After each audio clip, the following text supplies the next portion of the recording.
আজকে আমি যে মুভিটি এক্সপ্লেন করতে যাচ্ছি এটি একটি সত্য ঘটনা অবলম্বনে তৈরি মারাঠি পুরস্কারপ্রাপ্ত মোটিভেশনাল ড্রামা মুভি। মুভিটির নাম অনন্যা।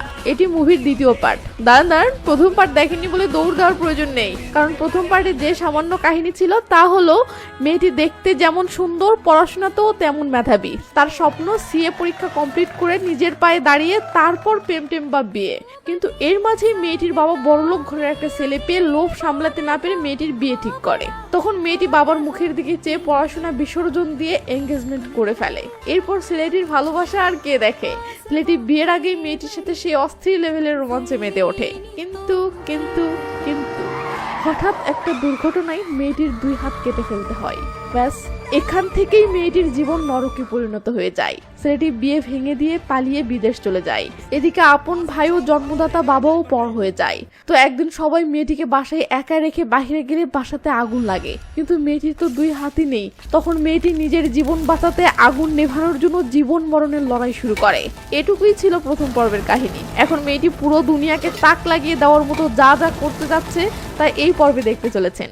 তো হাই, আমি Romana, SR Romana explain YouTube চ্যানেলের নতুন আরো একটি ভিডিওতে আপনাকে স্বাগতম। তো অনন্যা এর আগে কখনো হাতের কাজ পা দিয়ে করেনি, কিন্তু আজকে তাকে বাঁচতে হলে পা দিয়েই কিছু একটা করে বাঁচতে হবে, নয়তো পুড়ে মরতে হবে। তাই অনন্যা পা দিয়েই এক্সটিংগুইশার চালানোর চেষ্টা করতে থাকলে শেষমেশ সফল হয় ও আগুন নিভিয়ে যেতেই অনন্যা যেন হাঁপ ছেড়ে বাঁচে।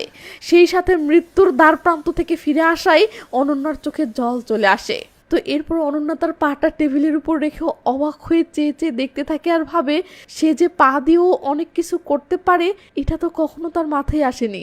এমন সময় সে তার পছন্দের সাইকেলটা পড়ে থাকতে দেখে, যেটা তার হাত না থাকার কারণে বহুদিন হলো চালাতে পারেনি। তো অনন্যা উঠে এসে পা দিয়ে সাইকেলের পেডেল ঘোরাতে পারলে তার মাঝে অন্যরকম একটা সুখ অনুভব হয়। ও অ্যাক্সিডেন্টের পর এই প্রথম তার ফেসে হাসি ফুটে ওঠে। সিন কাট হলে দেখিস অনন্যার বাবা ভাই সবাই দিওয়ালি শেষে বাসায় ফিরে এসে এই অবস্থা দেখে রীতিমতো অবাক। অনন্যার বান্ধবী প্রিয়াঙ্কার মা এসব দেখে বলে, বাপরে, মেয়েটি হাত ছাড়া কিভাবে এমন আগুন নেভালো। ওইদিকে অনন্যার বাবা বলতেছে অনন্যার দেখাশোনার জন্য এবার একটা নার্স রাখতেই হবে, টাকা কোথা থেকে ম্যানেজ হবে জানি না। এটা শুনে প্রিয়াঙ্কার মা বলে, ভাই আপনি টেনশন করছেন কেন, অনন্যার দেখাশোনার জন্য প্রিয়াঙ্কা এবং আমি তো আছি। ওদিকে সিন অনন্যার রুমের ভিতরে আসলে দেখি সে তার পা দুটোর দিকে এখনো চেয়ে থেকে এটাই ভাবতেছে, আমি হাত দুটো হারিয়েছি, কিন্তু আমার তো সুস্থ সবল 2টি পা আছে। তাই আমার হাত নেই বলে অসহায়ের মতো প্রতিটি কাজের জন্য অন্যের উপর ভরসা না করে বরং এই পা দুটোকেও তো অনেক কাজে লাগাতে পারি। কিন্তু সত্যিই কি আমি পা দিয়ে কিছু করতে পারবো? এই ভাবনাটা মাথায় আসতেই অনন্যা দেখে তার বিছানার চাদরটা এলোমেলো হয়ে আছে। ব্যাস, অনন্যা তার পায়ের ক্ষমতা পরীক্ষা করতে লেগে পড়ে।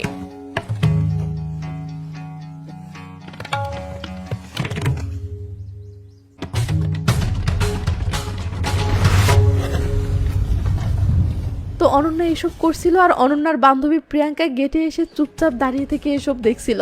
যেই না অনন্যা শেষমেশ চাদরটা গুছিয়ে ফেলে, প্রিয়াঙ্কা তো রীতিমতো শক।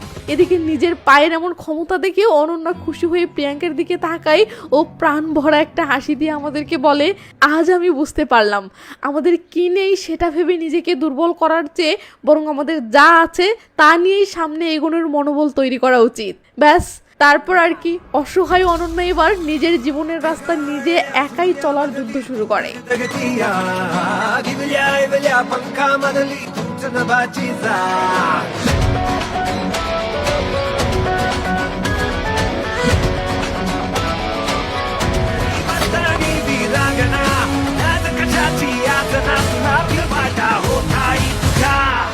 তো প্রিয়াঙ্কার বাবা নিখিল অনন্যার বাবাকে বলে, অনন্যাকে শিশু কল্যাণ সংস্থাতে ভর্তি করে দিলে ভালো হতো না? তাহলে অন্তত সে নিজের কাজগুলো নিজে করতে শিখতো। অনন্যার বাবা বলে, তার উপর আমার আর কোনো আশা নেই, সে যেভাবে আছে থাক। নিখিল বলে, তার মানে সে সারা জীবন এভাবেই বাসায় পড়ে থাকবে?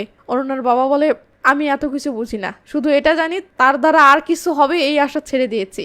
তখনই সিন অনন্যার কাছে আসলে দেখি সে আশা ছাড়েনি, সে নিজেকে স্বাবলম্বী করার চেষ্টা চালিয়ে যাচ্ছে। তো প্রিয়াঙ্কা যে অনন্যাকে দিয়ে লুকিয়ে এসব করাচ্ছে এটা প্রিয়াঙ্কার মা দেখে ফেললে প্রিয়াঙ্কা এবং অনন্যা দুজনেই তো ভয় পেয়ে যায়। কিন্তু না, আমরা দেখি প্রিয়াঙ্কার মা এটা পজিটিভলি নিয়েছে এবং এই বিষয়টা প্রিয়াঙ্কার বাবাকে বলে অনন্যাকে শিশু কল্যাণ সংস্থাতে ভর্তি করাতে পাঠিয়েছে। তো প্রিয়াঙ্কার বাবা তার নিজের টাকায় অনন্যাকে লুকিয়ে এখানে ভর্তি করে দিলে অনন্যার জীবন যুদ্ধ এবার পুরো দমে শুরু হয়ে যায়। Come on, Ananya, you can do it. Do it, do it, do it. दिशी तुझ्या आवडी उडू दे साऱ्या भावनांना भावनांना उडू दे फिरू दे वाऱ्याला धरू दे साऱ्या भावनांना तारातल्या शोध माझा हो काही तुझ्या। তো যারা প্রথম পর্ব দেখেছেন তারা তো জানেনই অনন্যার ভাই ধনঞ্জয় প্রিয়াঙ্কাকে ভালোবাসে। তো ধনঞ্জয় জব পেয়েছে তাই খুশি হয়ে এসে প্রিয়াঙ্কাকে সেটা জানালে প্রিয়াঙ্কা বলে আমাকে নিয়ে এত টেনশন করছিস, অথচ যে বোন তোকে এতটা ভালোবাসে তাকে নিয়ে তোর টেনশন হয় না। ধনঞ্জয় তো চুপ। প্রিয়াঙ্কা বলে থাক, তোকে আর টেনশন করতেও হবে না, কারণ তার আর তোদের সাহায্যের প্রয়োজনও নেই, শুধু অপেক্ষা কর আর দেখ। সিন তখন অনন্যার কাছে যায়।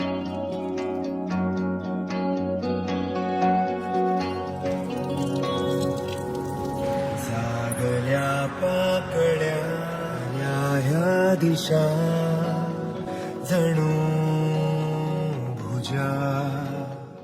তো আপনাদের মনে আছে অনন্যার জীবনের সবচেয়ে বড় একটা স্বপ্ন ছিল সিএ পরীক্ষা কমপ্লিট করা, বাট অনন্যা হাত হারানোর কারণে সেই স্বপ্নটাকে কবর দিতে বসেছিল। কিন্তু আজ অনন্যা আবার সেই স্বপ্নটা নতুন করে দেখতে শুরু করেছে। প্ল্যান হলো প্রিয়াঙ্কা পরীক্ষার হলে অনন্যার হয়ে খাতায় লিখে দেবে, কিন্তু সেটার প্র্যাকটিস শুরু করলে দেখা যায় অনন্যা যত দ্রুত বলতেছে প্রিয়াঙ্কা তত দ্রুত লিখতে পারছে না, কারণ অনন্যা ভালো ছাত্রী হলো প্রিয়াঙ্কা সবচেয়ে বাজে ছাত্রী। এখন তাহলে উপায়, অনন্যা কি হার মেনে নিবে? না, অনন্যা হার মানে না, সে শেষমেশ নিজের পা দিয়েই লেখা প্র্যাকটিস শুরু করে।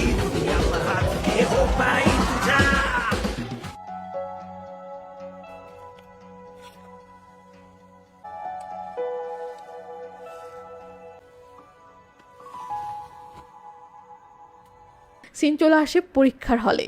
আমরা দেখি অনন্যা পরীক্ষায় অ্যাটেন্ড করেছে এবং পা দিয়ে লিখতেছে।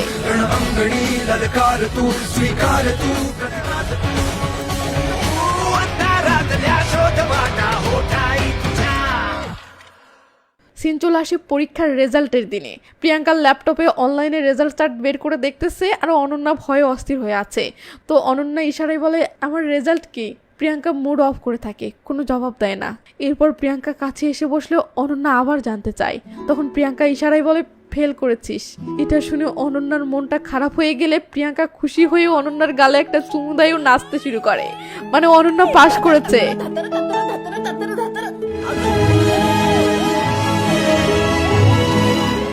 তো পত্রিকায় অনন্যার ফটো সহ নিউজ বেরিয়েছে যে 2 পা দিয়ে এক্সামে লেখে 30,000 স্টুডেন্টের শীর্ষে। আর এই নিউজটা দেখে অনন্যার বাবা পুরো ইমোশনাল হয়ে গেছে, কারণ সে অনন্যার এক্সাম অ্যাটেন্ড করার ব্যাপারে জানতো না। তো প্রিয়াঙ্কার বাবা বলে সে তোকে এসব জানায়নি, কারণ সে আগে নিজেকে প্রমাণ করতে চেয়েছিল। তোর লজ্জা করা উচিত, মেয়ে অ্যাক্সিডেন্ট করে জাস্ট হাত দুটো হারিয়েছে, অথচ তোরা তার সাথে এমন আচরণ করছিলি যেন সে প্রতিবন্ধী একটা মেয়ে। তখন অনন্যার বাবা তার ভুলটা বুঝতে পেরে হাউমাউ করে কাঁদতে থাকে ও বলে আমি কোন মুখে এখন অনন্যার সামনে দাঁড়াবো, তার কাছে যে ক্ষমা চাইবো সেই মুখটাও আমার নেই। অনন্যার ভাই প্রিয়াঙ্কাকে বলে প্রিয়াঙ্কা ইনস্টিটিউট থেকে অনন্যার চূড়ান্ত রেজাল্ট কবে পাবো? প্রিয়াঙ্কা বলে 2 দিন পর। ধনঞ্জয় বলে তোর একটা হেল্প দরকার। সিন কলেজ ক্যান্টিন আসলে দেখি অনন্যা রেজাল্ট শিট পেয়েছে এবং ক্যান্টিনে এসে খাবার অর্ডার করে বসে বসে রেজাল্ট শিটটা মন ভরে দেখতেছে। এমন সময় ক্যান্টিন বয় খাবার নিয়ে এসে টেবিলে রাখলে অনন্যার হাত নেই দেখে অবাক হয়ে চেয়ে থাকে, এটা ভেবে যে তার তো হাত নেই, এখন খাবে কিভাবে। ওদিকে আশেপাশের সবাইও এই একই কথা ভেবে অনন্যার দিকে অবাক হয়ে চেয়ে আছে। অনন্যা তখন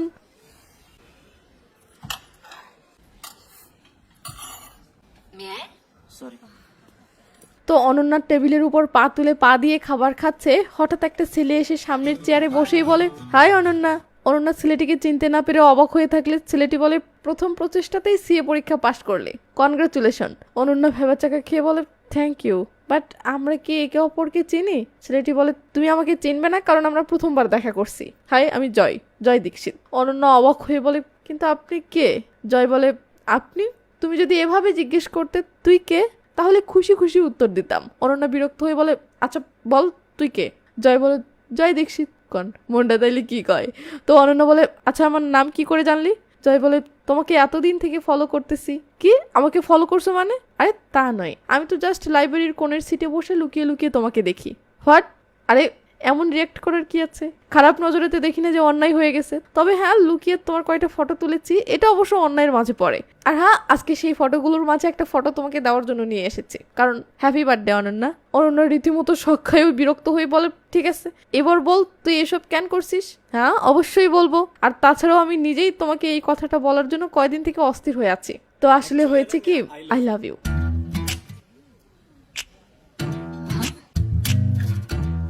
I love you. What? I love you. Ananya ঠাট্টা করে বলে, ঠিক আছে এরপর? এরপর আর কি? হ্যাঁ বলে দাও, তারপর দুজনে বিয়ে করব। অনন্যা বলে, আমি কেন তোমাকে বিয়ে করব? জয় বলে, কারণ আমি এটা ডিজার্ভ করি। দেখো অনন্যা, বিয়েতে রাজি হওয়ার আগে আমার সম্পর্কে যা জানতে চাও জেনে নাও। অনন্যা বলে, আমি জানতে আগ্রহী নই। জয় বলে, আমি জানাতে আগ্রহী। তো আমার নাম তো জেনেই গেছো, জয় দীক্ষিত, বয়স 28 বছর, দ্বিতীয়বার ট্রাই বিএসসি পাস। সত্যি বলতে আমি যে খুব একটা আয় করি তা না, তবে যা কামাই করি তাতেই বিন্দাস খুশি। আমি প্রতিদিন সকাল 11টায় ঘুম থেকে উঠি। আমি বোরিং হলে মাঝে মাঝে হালকা একটু মদ খাই, আর হ্যাঁ টেনশন থাকলে একটু একটু সিগারেট খাই। অনন্যা বলে, what a personality, what a biodata. এমন সোনার টুকরা ছেলের উপর কারো যেন নজর না লাগে। আপনি এখন আসতে পারেন। জয় বলে, হাই হাই, নজর তো অলরেডি লেগে গেছে, জানো সে এক অনেক লম্বা স্টোরি। অনন্যা বলে, তোমার স্টোরি টেবিলকে শোনাও। এই বলে অনন্যা উঠে চলে যেতে থাকলে জয় পিছে পিছে এসে তার ব্যাগ থেকে ক্যামেরা বের করে বলে, জানো এই ক্যামেরা আমাকে শিখিয়েছে কিভাবে গুরুত্বহীন জিনিসকে ব্লার বা ঝাপসা রেখে কেবলমাত্র গুরুত্বপূর্ণ জিনিসটার উপর ফোকাস রাখতে হয়। আর আমার ফোকাস এখন তোমার ভালোবাসা, তাই তোমার এসব রাগ আমার ফোকাসের বাহিরে। ও হ্যাঁ বলাই হয়নি, আমি কিন্তু একজন ফটোগ্রাফার। অনন্যা রেগে মেগে কিছু বলতে যাবে, তখনই জয় ফটো তুলতে ধরলে অনন্যা বিরক্ত হয়ে অটোতে গিয়ে উঠতেই জয় এসে বলে, অনন্যা তোর হাত নেই বলে নিজেকে ছোট। এক্সকিউজ মি, আমি নিজেকে ছোট মনে করছি না, আমিও জীবনসঙ্গী চাই, কিন্তু আমার নিজের তো একটা পছন্দ অপছন্দ আছে তাই না? এই বলে অনন্যা চলে গেলে জয় অনন্যার বার্থডে উপলক্ষে যে ফটোটা এনেছিল সেটা চেয়ে চেয়ে দেখতে থাকে। তো অনন্যা বাসায় ঢুকতেই টেবিলের উপর কি যেন দেখে থমকে যায়। এরপর সে টেবিলের কাছে আসলে দেখে বার্থডে কেক। তখনই সবাই অনন্যাকে বার্থডে উইশ করতে শুরু করে।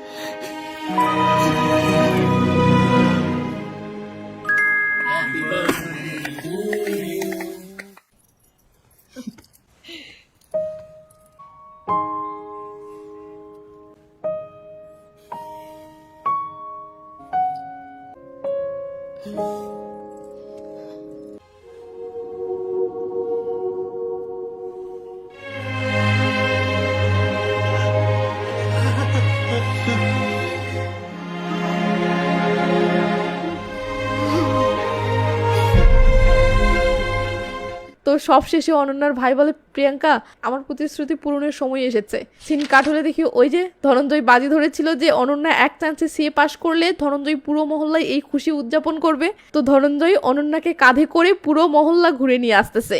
এরপর সবাই একত্র হলে প্রিয়াঙ্কা তাদের ফটো তুলে দেওয়ার জন্য একজনকে ফোনটা দেয়। অনন্যার সামনে তাকিয়ে অবাক হয়ে বলে ওঠে, তুই? তখন আমরা দেখি এটা জয়। অনন্যা রেগে মেগে বলে, তুই এখানে কি করছিস? জয় বলে, তোকে সেদিনের সেই ফটোটা দিতে এসেছি। অনন্যার বাবা বলে, অনন্যা এই ছেলেটি কে? জয় বলে, হ্যালো বাবা, আমি জয় দীক্ষিত। হে ধনঞ্জয়, কেমন আছো দোস্ত? রোমান্টিক, নমস্তে, আপনাকে বেশ সুন্দর লাগতেছে। নিখিল কাকা কি অবস্থা? প্রিয়াঙ্কা, নাইস ড্রেস, তোর পছন্দ তো দেখি বেশ সুন্দর। অনন্যা বলে, তোর হাই হ্যালো হয়েছে? হয়ে থাকলে একটা ফটো তুলে দিয়ে যা ভাগ। সবাই মনে করতেছে ছেলেটি যেভাবে সবাইকে চেনে তার মানে ছেলেটি নিশ্চয়ই অনন্যার খুব কাছের কোনো বন্ধু। তাই অনন্যা ছেলেটির সাথে এমন বাজে আচরণ করতেছে দেখে সবাই অবাক হয়েও অনন্যার বাবা বলে, বন্ধুর সাথে এমন বাজে আচরণ করছিস কেন? অনন্যা বলে, কে বলেছে সে আমার বন্ধু? কি, সে বন্ধু নয় তাহলে কে? আঙ্কেল, আমি জয় দীক্ষিত। প্রিয়াঙ্কা বলে, আরে এটা তো আগেও বলেছো। এক মিনিট অনন্যা, ও কি তোর কলেজের? না। তোর সিএ ক্লাসের? না। এর মাঝেই ধনঞ্জয় এসে বলে, অর্ণব ও তোর কলেজেরও না, সিএ ক্লাসেরও না, বন্ধুও না, তাহলে ভাই তুমি কে? গুড কোশ্চেন, তবে এটার উত্তরটা একটু বিস্তারিত হবে। চলো সবাই একত্রে বসে আলাপ করা যাক। প্রিয়াঙ্কার মা বলে, হ্যাঁ হ্যাঁ আসো বসে আলাপ করি। জয় তখন সবার সাথে বসতে গেলে অনন্যা তো রেগে মেগে আগুন হচ্ছে, বাট সেদিকে কেউ পাত্তা দিচ্ছে না। জয় বলে, বাবা বসুন না। ধনঞ্জয়, কি খাবে বলো? আর প্রিয়াঙ্কা, সেবপুরি তো তোমার পছন্দ। এই মামা, প্রিয়াঙ্কাকে সেবপুরি আর আমাদের সবার এক প্লেট করে ভেলপুরি দিন। ওইদিকে অনন্যা রেগে মেগে বোম হয়ে যাচ্ছে, বাট কেউ পাত্তা দিচ্ছে না। অনন্যা তখন রাগে ফেটে গিয়ে বলে, আমি গেলাম। এই বলে অনন্যা চলে যেতে থাকলে সবাই অনন্যার পিছে পিছে দৌড়াতে থাকে ও অনন্যাকে অনন্যাকে থামতে বলে, কিন্তু অনন্যা কিছুতেই থামছে না। তখন জয় এসে বলে, অনন্যা থাম না ইয়ার, তারা কখনো না কখনো তো আমাদের সত্যটা জেনে যাবেই। অনন্যা থেমে গিয়ে বলে, কিসের সত্য রে? তারা কি সত্য জেনে যাবে? জয় বলে, এটা যে আমি তোকে বিয়ে করতে চাই। সবাই তো রীতিমতো ঝটকা খেয়ে যায়। জয় বলে, আরে সবাই ভাবে তাকিয়ে আছো কেন? তাকে কখনো না কখনো তো বিয়ে করাবে, তাই না? তো আমি বিয়ে করতে চাচ্ছি, এতে সমস্যা কি? আর হ্যাঁ, শি ইজ সো বিউটিফুল। অনন্যার বাবা বলে, কোনো সমস্যা তো নেই, আর তোমাকেও বেশ পছন্দ হয়েছে, বাট অনন্যা, ধনঞ্জয় তুই একটু সাহায্য কর না। তখন ধনঞ্জয় অনন্যাকে বোঝাতে আসলে অনন্যা রেগে মেগে বলে, সবাই একদম চুপ, আমি বলছি তার সাথে আমার কোনো সম্পর্ক নেই। এমনকি গতকালকেই তার সাথে আমার প্রথমবার দেখা হয়েছে, আর সে আমার সাথে বেয়াদবিও করেছে। বেয়াদবি করার কথা শুনে অনন্যার বাবা জয়ের কাছে তেড়ে আসলে জয় বলে, আরে বাবা, আমি তাকে বিয়ের প্রস্তাব দিয়েছি, আর এটাকেই সে বেয়াদবি বলতেছে। তখন অনন্যার বাবা ঠান্ডা হয়ে গেলে অনন্যা জয়ের কাছে তেড়ে এসে বলে, তুই এখান থেকে ভালোই ভালো চলে যা, কিন্তু নয়তো আমরা থানায় অভিযোগ করতে বাধ্য হব। আমরা? তুমি ছাড়া সবাই তো মনে হয় আমাকে পছন্দ করেছে। বাবা, আপনি কিছু বলছেন না কেন? অনন্যা বলে, প্রিয়াঙ্কা তুই বোঝা না রে। প্রিয়াঙ্কা তখন সামনে এগিয়ে আসতেই ধনঞ্জয় প্রিয়াঙ্কাকে সরিয়ে সামনে এসে বলে, শোন। বাবা তখন ধনঞ্জয়কে সরিয়ে সামনে আসতেই জয় বলে, বাবা আপনি অন্তত বুঝদার হন, মেয়ে তো আপনার, তাই না? সো ঠান্ডা মাথায় ভাবুন, জামাই হিসেবে আমি কিন্তু খারাপ না। যাই হোক, বাসায় গিয়ে ঠান্ডা মাথায় ভেবে দেখিন, আমি একটু ব্যস্ত আছি, যাই তাহলে। অনন্যা ফোন করিস। এই বলে জয় চলে যেতে থাকলে অনন্যা তো রীতিমতো অবাক। অনন্যার বাবা বলে, এই ছেলের মাথায় কি সমস্যা আছে নাকি? আর এখনো বুঝলাম না এই ছেলেটা কে। প্রিয়াঙ্কা বলে ওঠে, জয় দীক্ষিত। এটা শুনে অনন্যা রেগে মেগে প্রিয়াঙ্কার দিকে তাকায়, আর সিন কাট হয়ে চলে আসে পরের দিন শিশু কল্যাণ সংস্থার সামনে। সংস্থা প্রধান স্মিতা ম্যাম অনন্যাকে বলতেছে, একটা লোক আমাদের সংস্থা পরিদর্শন করতে এসেছে, তুমি তাকে সবকিছু ঘুরে ফিরে দেখাও, আমি একটা কাজে বাহিরে যাচ্ছি। অনন্যা বলে, ওকে ম্যাম। এই বলে অনন্যা অফিসের ভিতরে এসে লোকটিকে দেখে বলে, হাই স্যার। লোকটি ঘুরতেই অনন্যা তো অবাক। সে দেখে এটা সেই শেখর যে অনন্যার সাথে এঙ্গেজমেন্ট করেছিল, বাট অনন্যা দুর্ঘটনায় হাত দুটো হারালে অনন্যাকে ছেড়ে পালিয়ে বিদেশ গিয়েছিল। তো সেই শেখর বলে, অনন্যা কেমন আছো? শেখরের সাথে কাটানো মুহূর্তগুলো ভেবে অনন্যার চোখে জল টলমল করে ওঠে, বাট অনন্যা নিজেকে সামলে নিয়ে বলে ওঠে, আমি ভালো আছি স্যার। স্মিতা ম্যাম আমাকে দায়িত্ব দিয়ে গেছেন আপনাকে এনজিওটি ঘুরে দেখানোর জন্য। শেখর বলে, আমি ওভাবে বিদেশ চলে যাওয়ার জন্য সরি। আসলে আমি আমার পরিবারের প্রেসারে পড়ে কি করব বুঝে উঠতে পারিনি, বাট আজকে সাহস করে তোমার কাছে আসতে পেরে সত্যি অনেক খুশি। অনন্যা বলে, এনজিওর বাচ্চাদেরকে দেখার পরে আরো খুশি হবেন স্যার, চলুন দেখাই। মানে শেখর এক লাইনে কথা বলতেছে, বাট অনন্যা সেই লাইনে না গিয়ে টপিক চেঞ্জ করে অন্য লাইনে কথা বলে যাচ্ছে। তারপরেও শেখর হাল না ছেড়ে বারবার আগের সেই বিষয়গুলো নিয়ে কথা বলতে থাকে, আর প্রতিটি বারই অনন্যা টপিক চেঞ্জ করে ফেলে এবং ঘুরে ফিরে এনজিওটা দেখাতে থাকে। এভাবেই অনন্যা শেখরকে পুরো এনজিওটা ঘুরে দেখানো শেষ করেই বলে, স্যার আশা করি আমাদের এনজিওটা আপনার ভালো লেগেছে। আপনি আরো যদি তথ্য চান আমাদের স্টাফ আপনাকে সাহায্য করবে। আমি দুঃখিত, আমার জরুরি একটা কাজ আছে, আমাকে যেতে হবে। আপনাকে অনেক ধন্যবাদ sir, have a nice day. এই বলে অনন্যা হাসি মুখে শেখরের সামনে থেকে যেতে থাকে, বাট আড়ালে তার চোখে জল টলমল করতে থাকে। আর কষ্টটা হবেই না কেন, শেখর ছিল অনন্যার জীবনের প্রথম ভালোবাসা, অথচ সেই শেখরকে আজ অনন্যা এভাবে এড়িয়ে যেতে বাধ্য হলো। তাই বাসায় এসেও অনন্যা শেখরের কথা ভেবে কিছুটা উদাস হয়ে আছে। প্রিয়াঙ্কা এসে বলে, কি হয়েছে? অনন্যা বলে, কিছু না। প্রিয়াঙ্কা বলে, তুই ঠিক আছিস তো? অনন্যা বলে, হ্যাঁ ঠিক আছি। আর সিন কাট হয়ে 1 মাস পর একটা সেমিনার রুমে আসলে দেখি অনন্যা অনেক বড় একটা কোম্পানিতে জব পেয়েছে, আর তার লাইফের সাকসেস স্টোরিটা শোনানোর জন্যই তাকে এখানে ইনভাইট করা হয়েছে। তো অনন্যা সবার উদ্দেশ্যে বলে, সবই সম্ভব, শুধু আপনাকে এটা আপনার মাইন্ডে সেট করতে হবে। এমনকি আপনার শরীরের সব অঙ্গ হারালেও तुमच्या शरीराचे सगळे अवयव जरी तुमच्यापासून दूर झाले तरी আপনাকে শুধু আপনার শরীরের একটা অঙ্গের যত্ন নিতে হবে, আর সেটা হচ্ছে আপনার মন।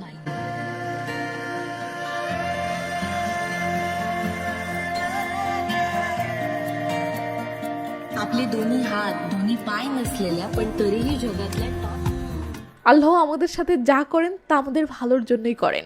আপনার কাজ শুধু ভেঙে না পড়ে এটা আবিষ্কার করা যে সেই ভালোটা কি। দেখবেন আপনার দ্বারাই অলৌকিক কিছু ঘটেছে, যার উদাহরণ আমি নিজেই। আর এমন অলৌকিক কিছু করার ক্ষমতা সবার মাঝেই আছে, চাই শুধু কঠিন মনোবল। তো অনন্যার এসব কথা শুনে পুরো সেমিনার হাততালিতে মুখরিত হয়ে ওঠে। আর সিন জয়ের স্টুডিওতে আসলে দেখি সে অনন্যার ফটোগুলো ওয়াশ করতে গিয়ে একটা ফটো দেখে বলতেছে, খোলা চুলেই তোমাকে সবচেয়ে বেশি সুন্দর লাগে। তখনই সিন অনন্যার কাছে আসলে আমরা দেখি সে পা দিয়ে তার হেয়ার ব্যান্ড খুলে ফেলে খোলা চুলে নিজেকে আয়নায় চেয়ে চেয়ে দেখতেছে।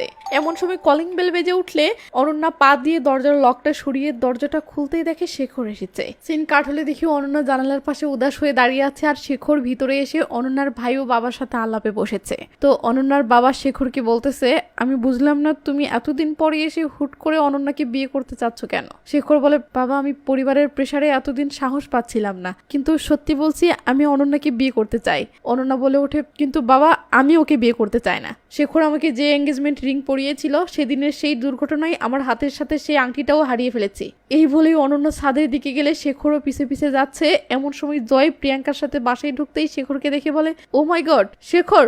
এই বলেই জয় পিছে পিছে ছাদে এসে বলে, শেখর হে ডুড কেমন আছো? আঙ্কেল আন্টি ভালো আছে? শেখর অবাক হয়ে অনন্যাকে বলে, এই ছেলেটি কে? প্রিয়াঙ্কা বলে ওঠে, জয় দীক্ষিত, আমার বেস্ট ফ্রেন্ড। ধনঞ্জয় অবাক হয়ে বলে, বেস্ট ফ্রেন্ড? সে কখন তোমার বেস্ট ফ্রেন্ড হলো? প্রিয়াঙ্কা বলে, এই তো বাড়িতে আসার সময়। হ্যাঁ শুনতে আজব লাগতেছে, বাট এমনটাও ঘটে। অনন্যা রেগে মেগে এসে বলে, কিন্তু সে শেখরকে কিভাবে চেনে? জয় বলে, আমি অবশ্যই শেখরকে চিনি, এ তো সেই মালটা না যে অনন্যাকে বিয়ে করবে বলে এঙ্গেজমেন্ট করে পালিয়ে গিয়েছিল।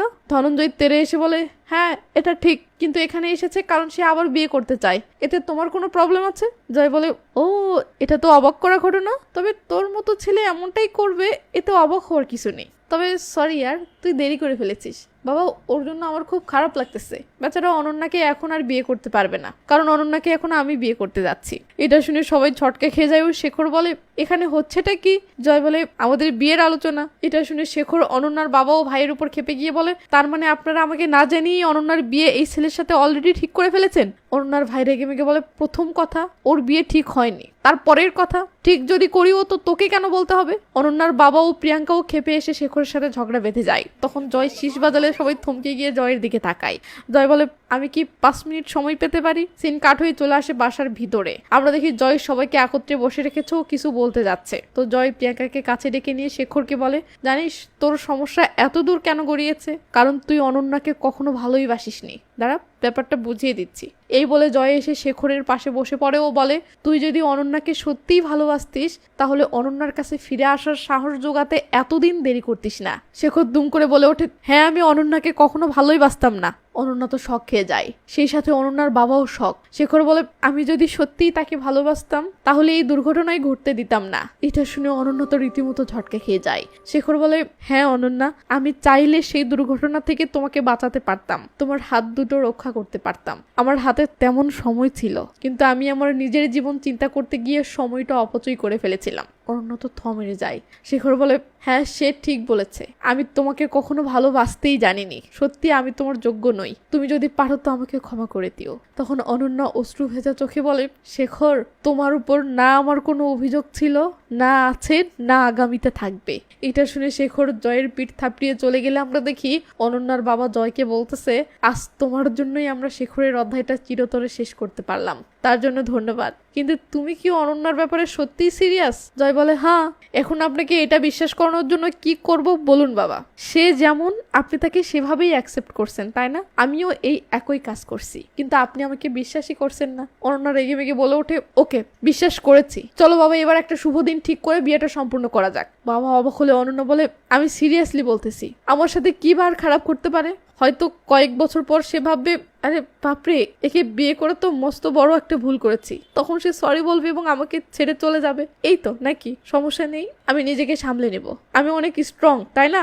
জয় তো থমেরে আছে। অনন্যা জয়ের কাছে এসে বলে, মিস্টার জয় দীক্ষিত, বিয়েটা আমার কাছে অনেক বড় একটা ব্যাপার। তুমি যতটা ছেলে খেলা ভাবছো ততটা সহজ নয়। আচ্ছা তুমি আমাকে কেন ভালোবাসবে তার একটা কারণ বলো দেখি। আমার মাঝে কি এমন স্পেশাল কিছু দেখলে, বা আমাকে বিয়ে করে তুমি অসাধারণ কি এমন করবে? দেখো তুমি আমাকে বিয়ে করে পরে যখন আফসোস করবে তখন আমি ফেঁসে যাব, আমি সম্পূর্ণরূপে ভেঙে পড়বো, আর তখন কেউ আমাকে সাহায্য করতে পারবে না, এমনকি আমি নিজেও না। সো মিস্টার দীক্ষিত, বিয়ে নিয়ে ছেলে খেলা করা বন্ধ করো। এই বলে অনন্যা বাসা থেকে বের হয়ে গেলে জয়ও রেগে মেগে অনন্যার সামনে এসে দাঁড়ায়ও বলে ওঠে, ওকে বন্ধ করলাম, কারণ আমি সেই অনন্যাকে ভালোবেসেছিলাম যে পুরোপুরি ভুলে গিয়েছিল যে তার 2 হাত নেই, কিন্তু এই অনন্যা সেটা ভুলতেই পারছে না। এই অনন্যা বিশ্বাস করতে পারে না যে একজন সাধারণ ছেলে যার 2টি চোখ, 1টি নাক, 2টি পায়ে এবং বিশেষ করে 2টি হাত আছে, সে কখনো তার প্রেমে পড়তে পারে, তাকে বিয়ে করতে চাইতে পারে।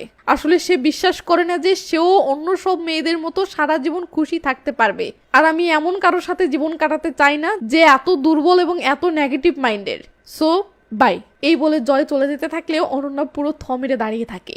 এদিকে সবাই বাহিরে চলে আসলে জয়ের বলা কথাগুলো শুনে ফেলে। তো জয় চলে যাচ্ছে আর এদিকে অনন্যা কি করবে দ্বিধাদ্বন্দ্বে ভুগতেছে। তখন অনন্যার বাবা অনন্যাকে বলে, তুই তো বলতিস আল্লাহ যা করে ভালোর জন্যই করে, সেখান থেকেই অলৌকিক কিছু ঘটে। এই বলে বাবা জয়ের দিকে তাকায়, মানে সে বোঝাচ্ছে এটাই তোর জীবনের অলৌকিক সেই ঘটনা।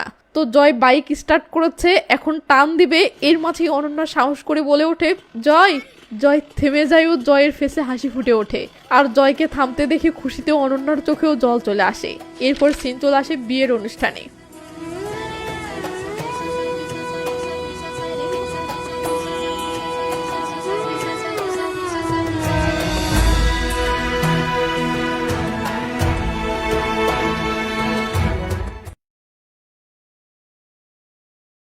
সিন বিয়ে শেষে রাতের বেলা আসলে দেখি অনন্যা জয়ের ফটো স্টুডিওতে ঢুকতেই জয় আড়াল থেকে বলে ওঠে, তোমার জন্য সাজানো এই বাড়িতে তোমাকে স্বাগত মিসেস অনন্যা। অনন্যা তখন পুরো দেয়াল জুড়ে লাগানো তার সেই ফটোগুলো অবাক হয়ে দেখতে থাকে, যেগুলো জয় এতদিন লুকিয়ে লুকিয়ে তুলেছিল। তো জয় এসে বলে, কি সারপ্রাইজটা কেমন, পছন্দ হয়েছে? অনন্যা বলে, আমি কিছু দুষ্টু পিক আশা করেছিলাম, কিন্তু সবগুলো খুব মিষ্টি হয়ে গেছে। জয় বলে, ও আচ্ছা, তো আমরা চাইলে কিন্তু আজ রাতেও কিছু দুষ্টু পিক তুলতে পারি। এই বলেই জয় রোমান্টিক মোড়ে অনন্যাকে নিয়ে গিয়ে পরম বিশুদ্ধ এক ভালোবাসায় বেডে শুয়ে পড়ে।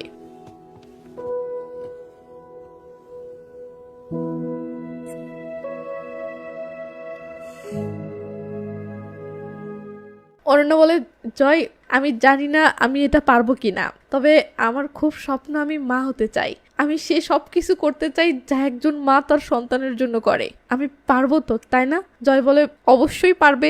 এরপর অনন্যার স্বর নকল করে বলে, সবই সম্ভব, শুধু আপনাকে এটা আপনার মাইন্ডে সেট করতে হবে। কি ঠিক বললাম না? অনন্যা হেসে দেয় ও বলে, জয় আমি কি পায়ে করে আমার বাচ্চাকে গোসল করাতে পারবো? জয় বলে, হ্যাঁ কেন নয়। অনন্যা বলে, আমি তার গায়ে তেল মালিশও করে দিব, তার গায়ে পাউডার লাগিয়ে দিয়ে পরিপাটিও করে দিব। জয় বলে, আর কাপড়? অনন্যা বলে, হ্যাঁ আমি তার কাপড়ও বদলাবো, আমার বাচ্চার সবকিছু আমিই করব। জয় বলে, 1 মিনিট, আচ্ছা আমি তাহলে কি করব? অনন্যা দুষ্টামো করে বলে, তুই তার ডাইপার বদলাবি। জয় বলে, আচ্ছা ঠিক আছে। অনন্যা ইমোশনাল হয়ে বলে, জয় আজ আমি খুব খুব খুব খুশি। এই বলে অনন্যা জয়ের কপালে চুমু খেলে জয় বলে, তুই খুশি তাই না? হ্যাঁ চল তাহলে কাপল ডান্স করব। এটা শুনে অনন্যা থমকে যায়। এর মাঝেই জয় মিউজিক চালিয়ে দিলে অনন্যা মেরে জয়ের দিকে তাকিয়ে থাকে আর ভাবে, কাপল ডান্স করতে তো হাত থাকাটা জরুরি, কিন্তু আমার তো 2 হাতই নেই। কিন্তু জয় রোমান্টিক মুডে অনন্যার কাছে আসে। এরপর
জানি এমন টাইপের মুভি অনেকেরই ভালো লাগে না, কারণ এমন মুভিগুলোতে মশলা থাকে না। তাই এই ভিডিওতে ভিউ এবং লাইক কমেন্ট কম আসবে এটা আমি জানি, আর এটা মেনে নিয়েই মুভিটা এক্সপ্লেন করেছি নিজের ভালো লাগা থেকে। তো যাদের অন্তত মুভিটি ভালো লেগেছে প্লিজ তারাও অন্তত লাইক কমেন্ট করবেন প্লিজ। এতে ভিউ কম হলেও আমার একটা ভালো লাগা কাজ করবে। আর হ্যাঁ, যদি আমার চ্যানেলটি এখনো সাবস্ক্রাইব করে না থাকেন তো আজকেও অন্তত সাবস্ক্রাইব করে নিন। তো ভালো থাকবেন, নিজের খেয়াল রাখবেন, টেক কেয়ার, বাই বাই।